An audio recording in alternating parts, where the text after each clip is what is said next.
Clip number 602۔ اس clip میں انشاءاللہ عز و جل آپ قرآن پاک کی سورہ رات کی آیت نمبر 22 سے 24 تک کی تلاوت، ترجمہ اور تفسیر قرآن صراط الجنان سماعت فرمائیں گے۔ بسم اللہ الرحمن الرحیم۔ اللہ کے نام سے شروع جو نہایت مہربان رحمت والا ہے۔ والذین صبروا ابتغاء وجہ ربهم وأقاموا الصلاة وأنفقوا مما رزقناهم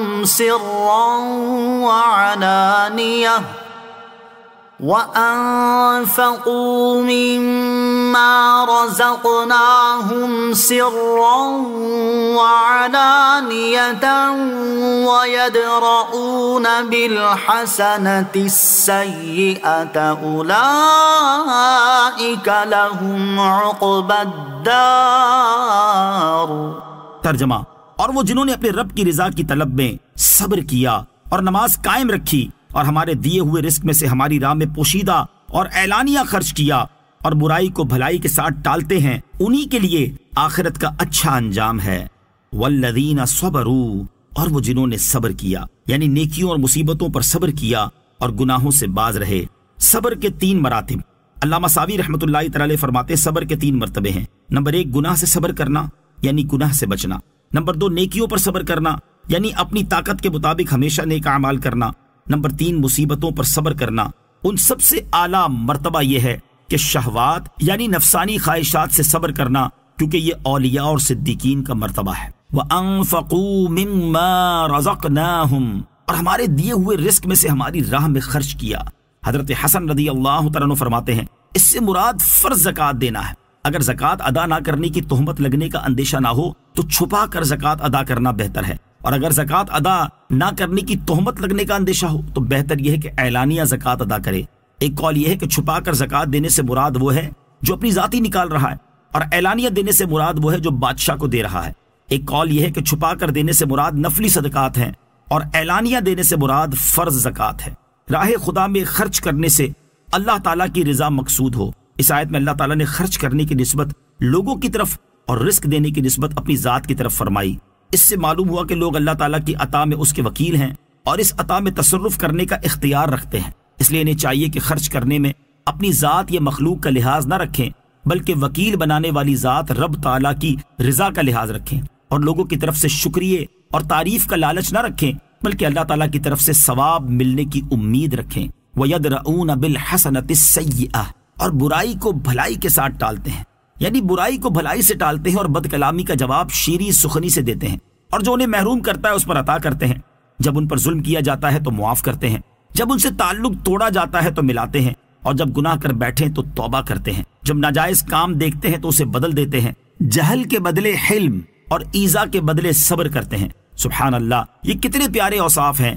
دعا ہے کہ اللہ تعالیٰ تمام مسلمانوں کو یہ اوصاف اپنانے کی توفیق عطا فرمائے۔ اولئک لہم عقبی الدار، انہی کے لیے آخرت کا اچھا انجام ہے، یعنی جو یہ نیک اعمال بجا لائے گا اس کے لیے آخرت کا اچھا انجام یعنی جنت ہے۔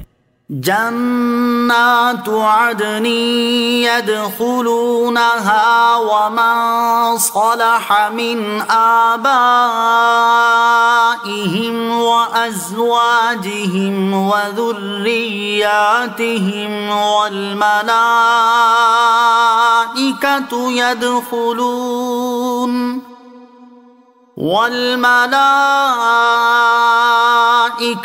يدخلون عليهم من كل باب سلام عليكم بما صبرتم فنعم عقبى الدار۔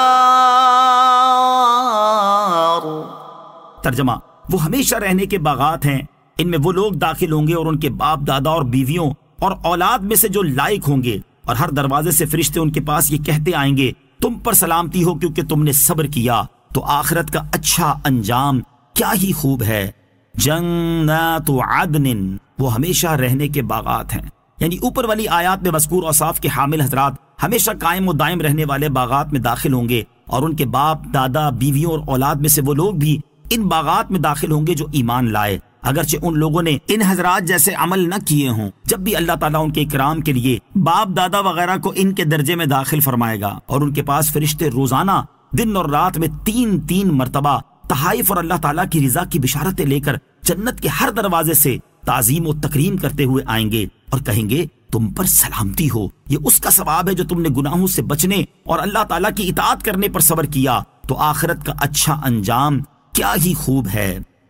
صلو علی الحبیب صلی اللہ تعالی علی محمد صلی اللہ تعالی وسلم۔ مجھے اپنی اور ساری دنیا کی لوگوں کی اصلاح کی کوشش کرنی ہے انشاءاللہ عز و جل۔